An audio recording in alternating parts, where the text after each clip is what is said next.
নাই আমাৰ ধৰি ৰাখা নাৰাখাৰ এইটো ইছ্যুৱে নহয় তেখেতসকলে UBPও কৰি আছিলে আৰু ইমান দিনে বহুতে BPFৰ লগতো আছিলে তো তেখেতসকলে নিজা ডিসিশন লৈছে তো আমি ধৰি ৰাখা বা নাৰাখা বা এনেকা সিচুৱেশনে আহা নাই তো সেইকাৰণে কি আজিৰ তাৰিখত তেখেতসকলে বিজেপিত গৈছে যদি ইয়াৰ কাৰণে জগৰীয়া হাগ্ৰামা মহিলাৰী আৰু চন্দন ব্ৰহ্ম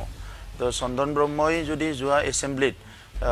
বড়ো কছাৰী যেটো ওয়েলফেয়াৰ অটোনমাস কাউন্সিলৰ বিল আছে সেইটো পাস কৰিলে তেখেতসকলে আজি মানে তেনেকা নহলহেতেন তো আজি তেখেতসকলে নিজৰ চইচ মতে গুছি গৈছে তাত আমাৰ একো ক'ব লগা নাই কিন্তু প্ৰথমবাৰৰ কাৰণে ইমান সংখ্যক যে বড়ো লোক বিজেপিত জয়েন কৰিছে এটো যদি কিবা কোনবা ভাবিছে